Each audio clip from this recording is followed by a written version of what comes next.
This is the Andrew Walsh podcast. Thank you so much for taking time out of your day to listen. I really appreciate it.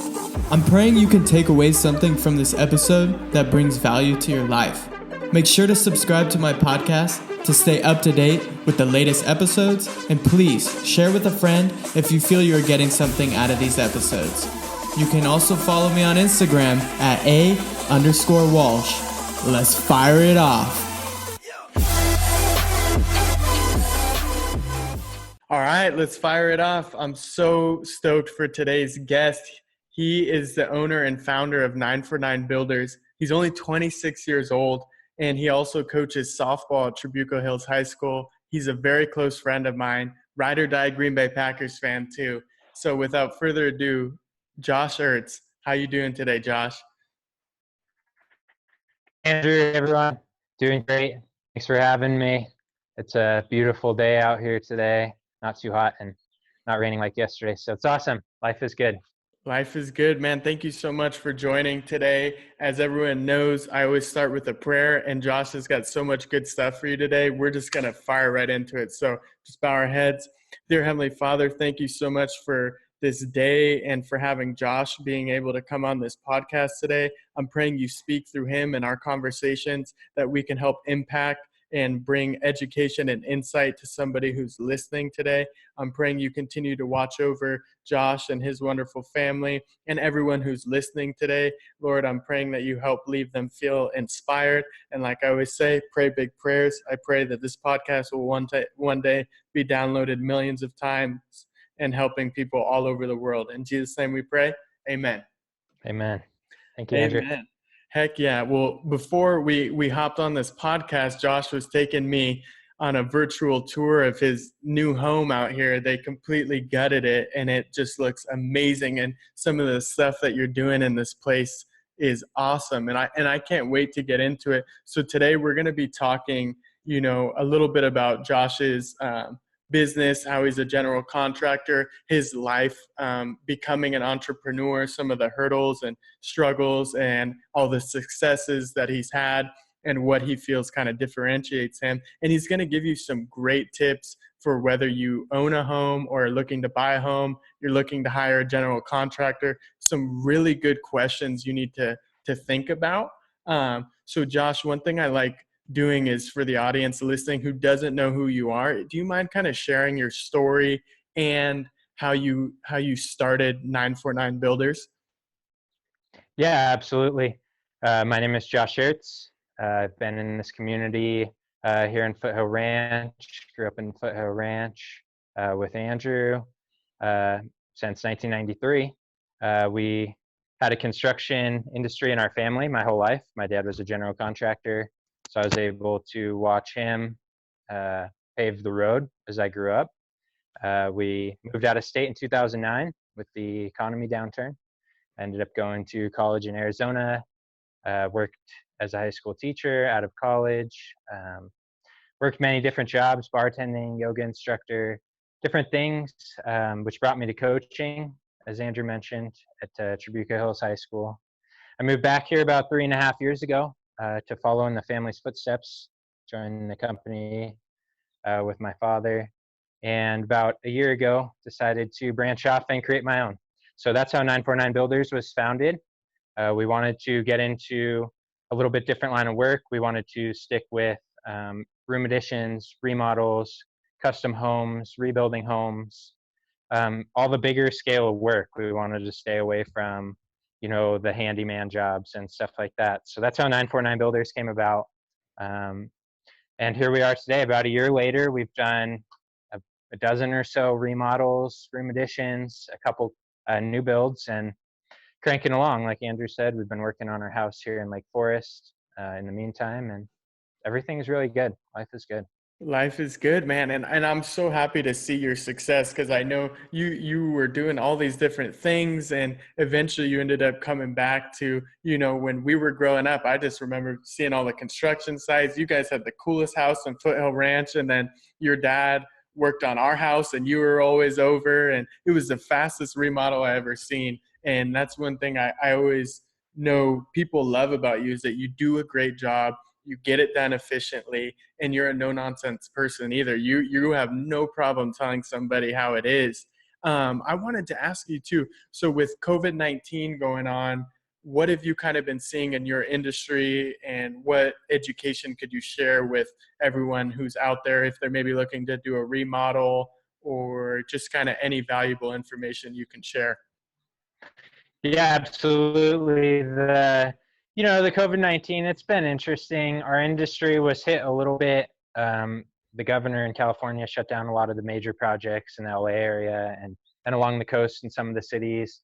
But everything seemed to open right back up. I mean, it wasn't too crazy on that end. Everyone's wearing masks. I have my mask here. We put masks on when we're in clients' homes and whenever we're around anyone. And I've scaled back a little bit on the interior work as far as when people are living in the house and during the remodel. So we're on some bigger projects right now where a lot of the work is in new construction areas and areas where people aren't.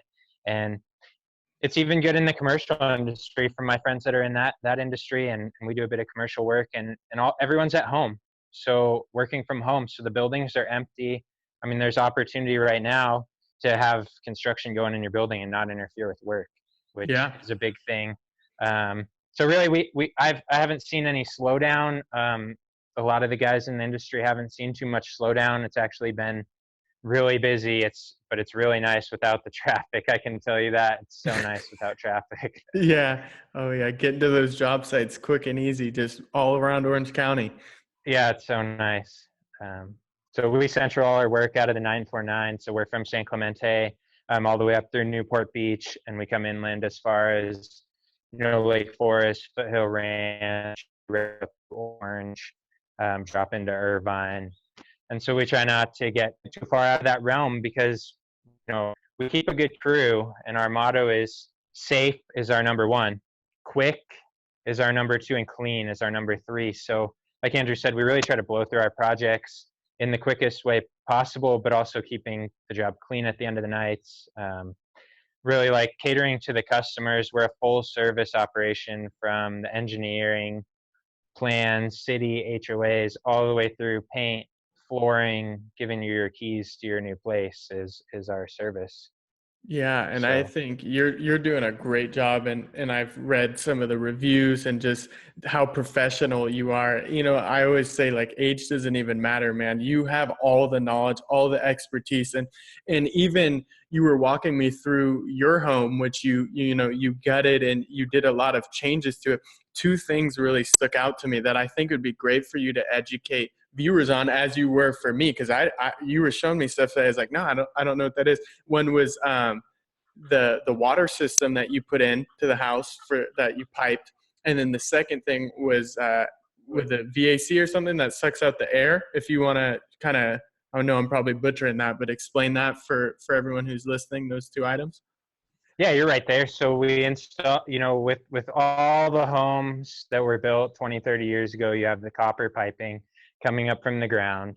If you're a homeowner, okay, that puts you at big risk for a water leak, a slab leak, anything like that. So, as we get into our bigger jobs, room additions, remodels, we're repiping these houses. So here at our house, what we did is we repiped it and we added a water system, not a saltwater cleansing system, but actually a purification system. It's called the Halo 5. You can look that up online. And the Halo, it creates the pH balance in the water. So after a repipe, we connected the water system. We can drink fresh water out of any of the sinks. It's plumbed into all of the toilets. You wouldn't want to drink out of the toilet, but the hoses. So your plants out back are getting all the water. Everything's on this treated water, and it's good, I believe, for 10 million gallons. So these systems, you're putting them on the house. You're eliminating having to go get water, the water filter on the fridge. So those systems are awesome, and the repipe really saves you, if you're remodeling. And then the second thing you were talking about is the central vacuum. So that's something that, not everyone knows about. It's more into the custom homes along the beach, but it's for every home. Okay, and it can be retrofitted into your existing home. It doesn't have to be during construction. But basically the concept is, when you're vacuuming through your house, there's a filter in there, and the microparticles go through your vacuum and they shoot back out the exhaust. So your filter is only catching as much as it claims it can catch, but it's not everything, I can tell you that. So the central vacuum is different. It pipes into a unit in your garage or in your storage, wherever you have it outside of the house. And the pipes go in the walls, and you have a vacuum that plugs into the wall. And so when you're vacuuming, it's like the high pressure suction from the car washes, and it's constant throughout your whole house with this hose, and it sucks everything straight to the garage. So if you have bad allergies, animals, anything like that, instead of that just floating around, sticking in the house, it's gone. So it's a pretty crazy thing. Not everyone knows about it, but it's becoming more popular. All the time I get a lot of calls about doing it, and we do installs on those as well. Yeah, that's great information for everyone who's listening, what Josh was just sharing too. I mean, I know like alkaline water and, high pH level water, because I mean the pH in our system and in our human bodies above 7. So to be having your tap water, drinking water, water for your garden, when you're showering, for your skin, having that pH water just pumping out through all of your piping. I mean, I had never really heard of that. And I think that's so awesome. And then just as we learn more, I think too, having clean air in your house. I mean, we have pets, we have dust, we have allergies. I think that's so smart. Can you say, what was the name of that system again? So it's called the central vacuum system. Okay. You can purchase it through online, through centralvacuum.com. You can purchase it, but for the install, you got to have an installer usually do it, because you got electrical, low voltage, you got the piping. It runs in your walls. So it's a really cool system. The suction is insane. I mean, it'll suck your hand onto that hose, and it's pretty cool stuff. I'm not gonna lie. Which you've tried, huh? That's why you were able to tell that, huh? I know the curiosity killed you on that. Oh yeah. I've installed quite a few of those. People, I've never heard a complaint with them. I mean, you have such things as like some clients have me install floor kicks. So when you're sweeping your kitchen, you can kick a little thing on the bottom of your cabinet. It opens up with the suction, and you sweep it right into that, and it sucks it right through the vacuum system and out. So you can actually sweep up into the vacuum. Another one, when you walk in your front door, you can install a grate system. So you step on it, and when you step on it, it creates the pressure, and you can scrape your shoes across it, and it sucks the dirt from the bottom of your shoes before you walk through your house. So there's some really trick things with it. It's a really cool system. That's awesome. And then just to kind of clarify, so it doesn't run like all day. It's not sucking air out, right? You have to turn it on in whatever room you're in, or correct? Yeah, so it's wired on a low voltage system or via a remote that's connected to the host. So basically, unless you plugged it into the wall with the low voltage or you hit the button on the remote, it's just like your vacuum. It wouldn't be running when you're not using it. Heck yeah. Well, thanks for sharing those 2 tips, Josh. I think you're going to get a lot of people who are interested in learning more, or even I know some of the demographic on this is younger. This is great, to mention to your parents, your family, if this is something they're looking to do. And one crucial question that I wanted to ask you today is, when you're bidding out a project, right? Looking for contractors and subcontractors, contractors, what are some red flags people should be looking out for? What are some advice and tips that you would get? Like, hey, I want to remodel my kitchen. I have a budget of $20,000, and now I'm contracting out. What advice can you give? Yeah, so in our industry, we have a general contractor. That's what I am, a Class B licensed general contractor. So that means for projects with 2 or more trades. So then you have the subcontractors, which is your electricians, your plumbers, stuff like that. So if you have like a water leak or something, you want to contact your subcontractor directly. Mm-hmm. If you have a bigger project, you'd want to get with a general contractor. So when you're bidding for a project, you might bids. All you're going to do is get confused in your head. A good number of bids to get is probably around 3 bids. You can bring in 3 different contractors or subs to bid with. And once you get your 3 bids, you want to sit down and look at the contracts apple for apple. Okay, so let's say your contract's pricing comes back with 3 different prices, a low, a medium, and a high price. Let's start to analyze it. So you go down on the lowest price contract. What material are they using for your kitchen? Let's stick with the kitchen example. Okay, your budget's $20,000. What material are they using on your kitchen cabinets? Are these MDF cabinets? Are they solid wood? Do they have slow closed hinges? Do they have slow closed drawers? Do you have features in your cabinets, or are they just cookie cutter cabinets with fillers everywhere? And if that's what you want, then that's fine. That's, then you may go with the lowest priced person. Okay. So it's totally preference. And it comes down to as well, quality. So let's keep looking at the lowest price. How big is their crew? How long is the job going to take? What faces are you going to see? So these are all things that you're thinking about as you're doing your job. Is the plumber going to be the same as the electrician and the same as the cabinet installer? If that's the case, run. You don't want the same person doing everything. Okay, you can't have a jack of all trades. You can, that's a handyman. Okay, Yeah. in that sense. If you're doing a major project and you're investing in your house, okay, now let's look at the highest price. Okay, the highest price guy might have a lot of work going. He might be very expensive, so he's making quite a bit of money. Okay, chances are his contract covers everything. With this, okay, again, how long is this job going to take? How many other jobs do you have going?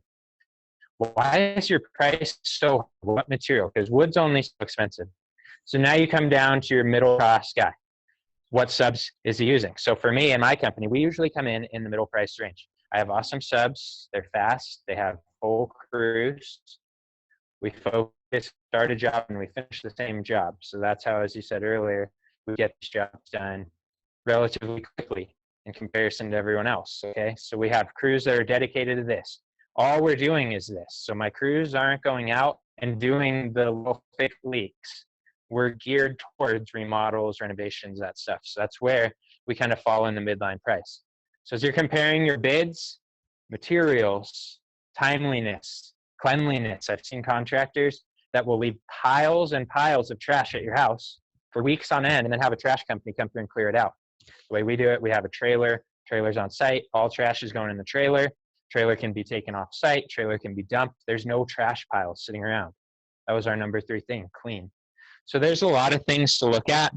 Okay, when you're bidding your workout, make sure you're comfortable with your contractor. That's the most important thing. If you're not comfortable with the person that you're paying, 5 figures, 20,000, 6 figures, hundreds of thousands, it's not going to be a good scenario for you. So that's the biggest thing. Make sure you're comfortable with your contract. Bid it out, different. The first 3 are good, go for another one. You have to be comfortable with what you're doing and ultimately get what you want. That's the key.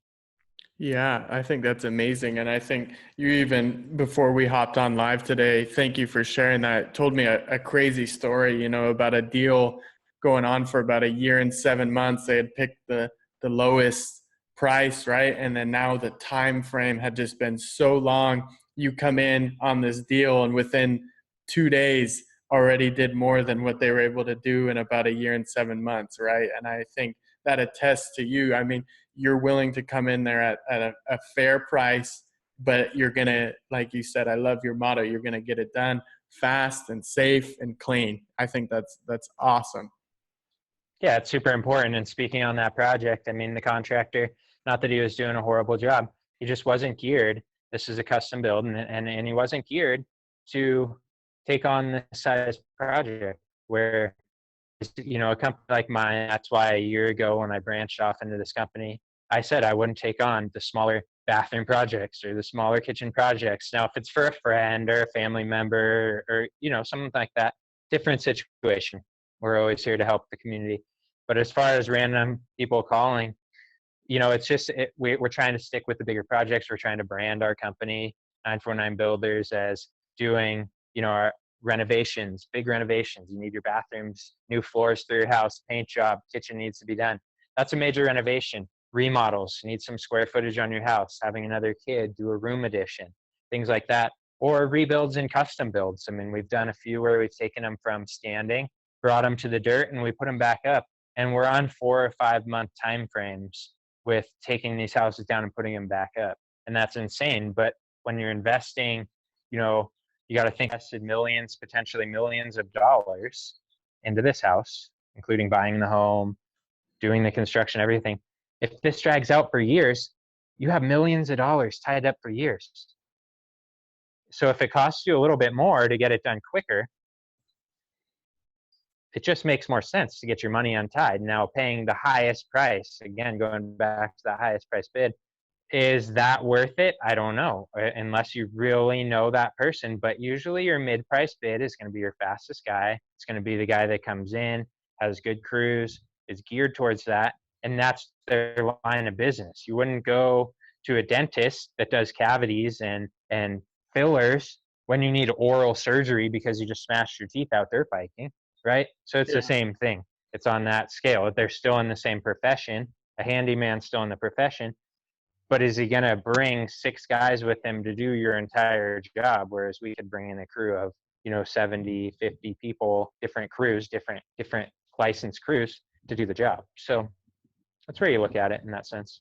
I love it, Josh. Great answer, man. And one thing I wanted to ask you, I mean, you're young and you're incredibly successful as an entrepreneur starting your own business. A lot of people listen to this and, they may be looking to start their own business or to branch off and follow in their family's footsteps with a business of their own, kind of like what you did. What advice would you give to anyone who's looking to maybe start their own business, or any stories you have of like hurdles and people think, oh, I can just do it in one day, or like, if you mind sharing some of your experience with getting 949 builders started.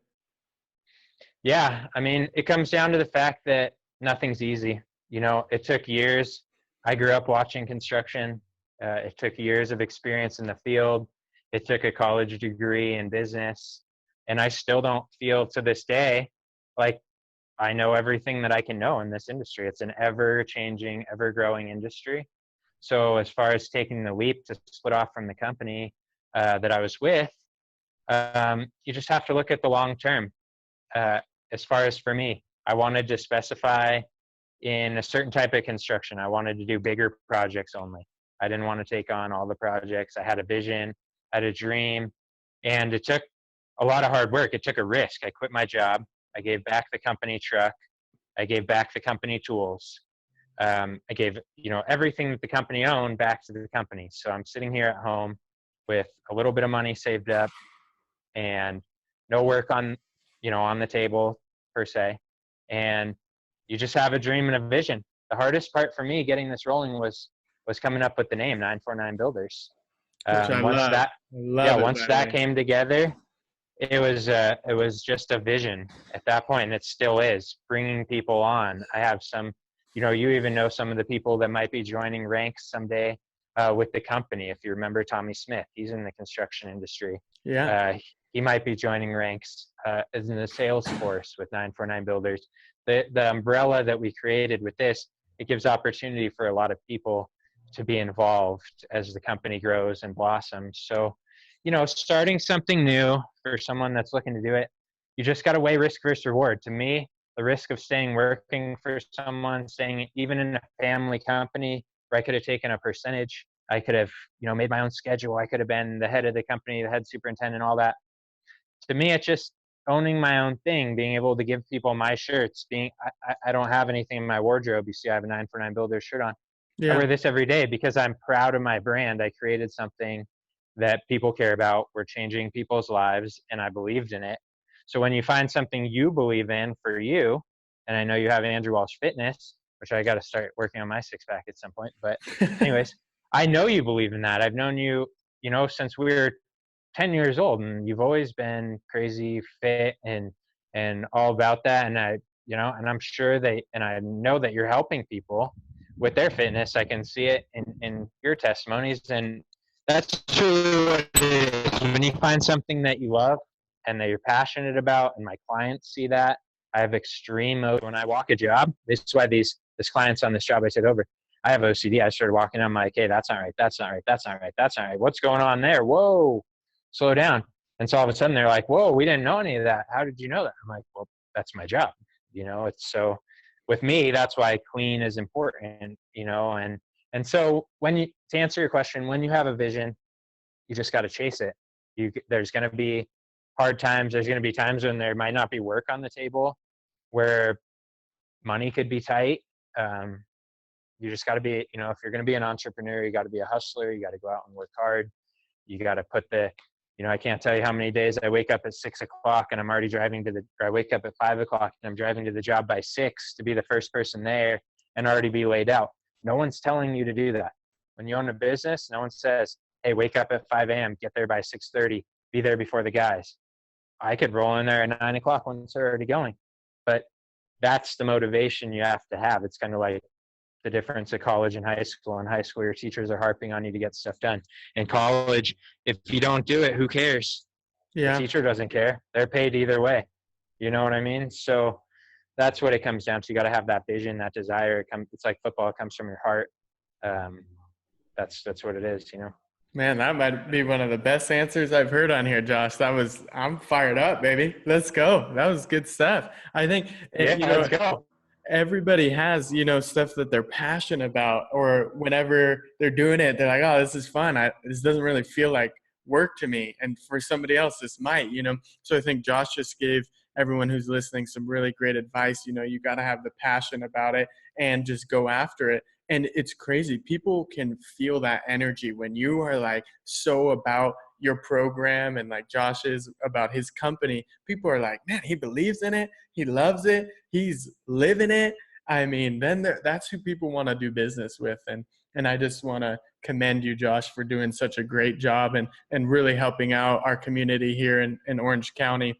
And one thing I always end our podcast with is I always ask our guests, 3 life takeaways, or 3 things that you would want this audience to walk away with. It could be your credo or what you live by. I know you kind of mentioned some of it right there. Would you mind sharing those? Yeah, I'd say number 1, if you're in a position to give back to your community, you've got to give back to your community. I coach up at Trabuco Hills High School, like you said, coached the softball team. I've coached the football team. I've worked with the basketball team.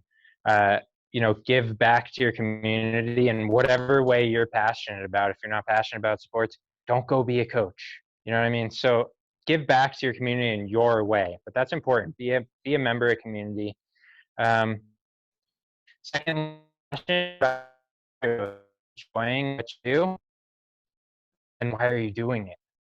It's about you. We live one life, so if you're not fully invested in what you're doing, don't do it.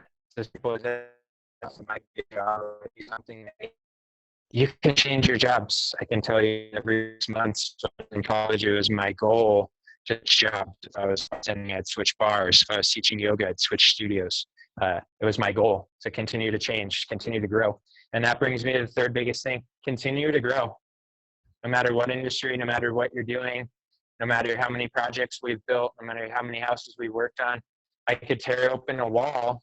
I just tell you, I tore open a wall yesterday in a house, and the way that roof was framed, I'm surprised it was still standing.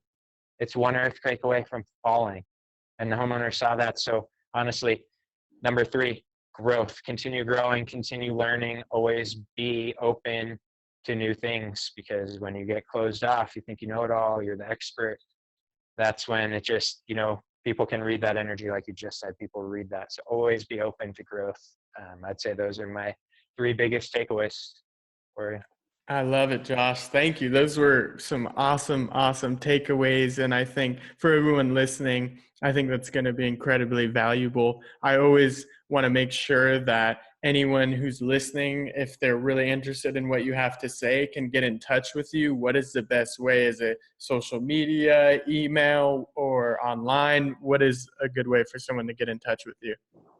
Yeah, I mean, you can shoot me an email, 949builders@gmail.com. You can go on Instagram, 949builders.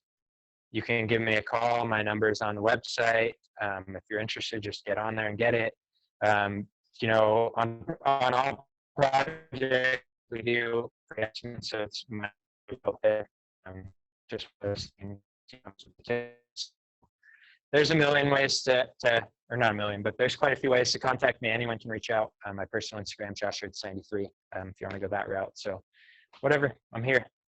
All right, man. Well, thank you so much, Josh. It was a pleasure catching up with you. And I know somebody for sure is going to listen to this and walk away with value. So I want to thank you and thank everyone for listening today. We're going to be signing off. Thanks again, Josh. Thank you, Andrew. Thanks, everyone. All right. Take care, guys.